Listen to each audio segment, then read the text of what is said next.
Hello there, it's Quinn here, with PTSD while black, um, vegging.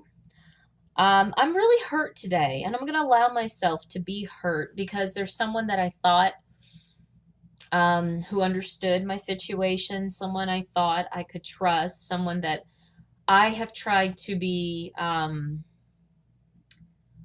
there for in the past. Like, I would allow her to call me at any time, 3 o'clock in the morning, whatever, even though I had concussion symptoms and really shouldn't be waking up that early. Um, that this person wasn't there for me when I was in crisis mode, and that I knew that I couldn't feel safe with this person when I was in crisis mode. I'm hurt by that. I'm hurt. And at the same time, I recognize that I was projecting onto her the conditions I have for me, um, the conditions of healing and making amends that I have for me. That this is a process and a journey that I'm on, but this person's not on that journey. And I've done that Pollyanna kind of thing that did once again of where I put people on a pedestal, and then when they act in a way that is unbecoming of that pedestal that I placed them on, I get so upset. I get so angry and I get so hurt. Um, but I'm like recognizing, I'm confronted or conflicted, I think is the word, because I thought this person really loved me. I thought this person cared about my safety, cared about my well-being. And I'm sure on some level she does, but I don't think she has the best communication skills around it. Um, and I recognize that we both came from the same upbringing where we don't express emotions, we don't be vulnerable, we hurt people. And I recognize that this person hasn't made a choice to heal around these things, hasn't made a choice to be able to admit that she makes mistakes. I have to, because that's what I need in order for me to live, and that's the program of recovery that I'm working on for myself. But this person hasn't, and she has every right to be exactly who she is. She has every right to feel exactly as she does.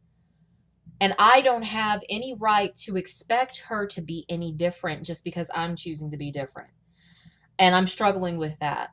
I'm struggling with that because I thought if only I was compassionate, patient, and slow enough that this person will love me. And that's part of my dysfunctional thinking. That's part of my that's part of the thing that I do that sets myself up for hurt in relationships with other people. And it was just sad that this was with a relative. Um, so I'm really having to unpack this for myself. That in Al-Anon they talk about that though the the relatives of the alcoholic want the alcoholic to stop drinking, that we as relatives have to allow the alcoholic every right to be exactly who they are, whether they continue drinking or not. That we have to be who we are, whether they continue drinking or not, and that we have to have boundaries for ourselves where we can say, you know what, I'm not safe with this behavior, or I can't participate in this dance with you. Because I can't be a safe person for you when you're drunk. That we have to do this for ourselves. So it's kind of the same thing, though my relative isn't drinking, but she can be toxic, or reply in very toxic and hurtful ways, especially when I'm really vulnerable, when I have been when I'm triggered, or when I talk about feeling like self uh, doing self injury or self harm again. She's not a safe person for me, and I have to learn that.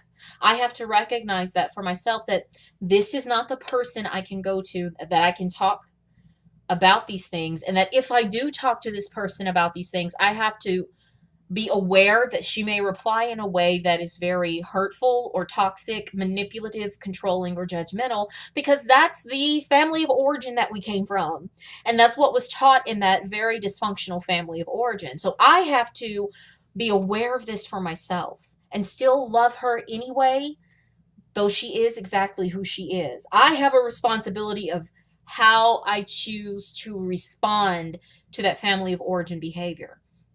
And I can limit myself, I can disconnect myself, I can say, and I did say, I don't feel safe with your approach and I'm going to get off the phone with you. But then the next day on Facebook, I did a live video and I ranted about that, plus a bunch of other things going on in my life. And I also ranted about, being told that I should post positive things, though I'm triggered. Though I'm going through a really hard time and I'm not in that space to post positive things. It's like telling a person with epilepsy to stop having seizures. It's nuts. And so I responded in a very childish way by saying, post positive things. I am positive that I don't like children being put in concentration camps. I'm positive that hurt people hurt people. So I was doing that as kind of my snarky way of getting out this energy towards this person, instead of stopping and looking at, yes, I've been hurt. Yes, my needs have been threatened. And this is my part in it. And my part in it is expecting this person to love me. My part in it is expecting this person to treat me with dignity, with kindness, with listening, with compassion. That's my part in it.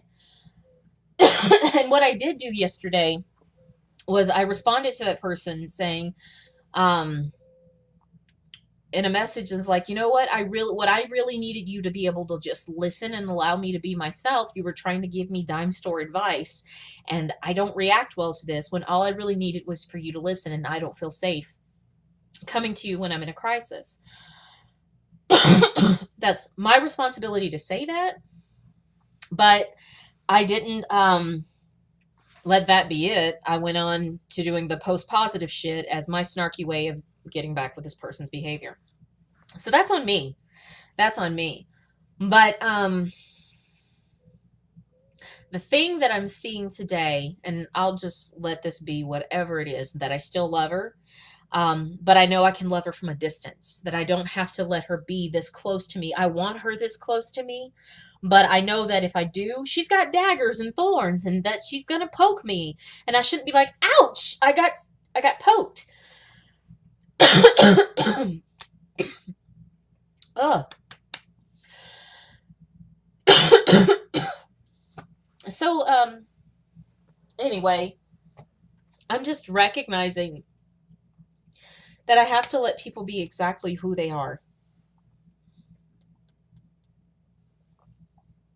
And exactly what they are. And if they don't like me responding in a way of saying, this is not loving and respectful of me, then that's on them. I can allow them to have their own reality.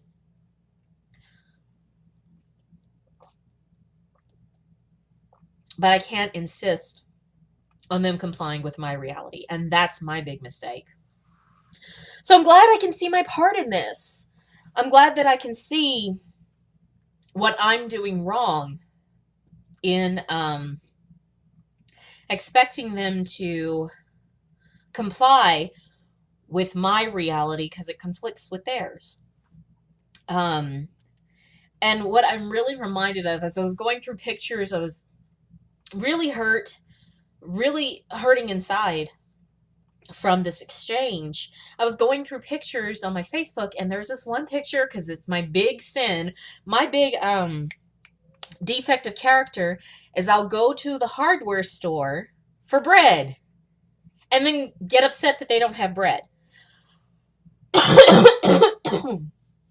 And that's the exact same thing with a lot of my family members. I'm going there for something that's nurturing and warm, but I might find something that can build a house, that can be resilient, that can be strong, but it won't be that nurturing and warmth that I'm looking for. And I go to the hardware store asking for bread, and then all I'm doing is irritating the clerk at the hardware store when they clearly just have tools. And that's okay for a hardware store to be a hardware store. It's perfectly okay. What's wrong is me going there looking for bread. And this is my big defect of character. And so it was good that, God talks to me every now and then in these little, sometimes it'll be a quote, it'll be a line from a song, or it'll be something in a conversation with a friend, that this is a lesson I have for you. And so I'm seeing this for me, that my relative can be a hardware store, and she's strong in so many wonderful ways, but being compassionate, warm, gentle, patient, understanding, that's not her strong suit. That's not her strong suit, but she's capable and creative and talented and calculating, very good at planning, very good at building things and amassing things. But warmth is not her strong suit. And so it's my fault for feeling like I could go to her for warmth when I needed it. And so I can really look at that and go, okay, I get to see my part in this. I get to see what I'm doing. And so now I have a responsibility for cleaning up my own side of the street from this misunderstanding. And from these expectations that I had, that I spoke in my place of hurt versus allowing myself to be quiet, or blocking her on Facebook, venting with my friends, or venting only to a certain group of friends. I could have done a bunch of different things versus passive aggressive communication. So that's my shit. But I'm really grateful for it. Yeah. Yeah. So it's good to at least be able to learn in this process. All right. End of rants. Till next time. Peace.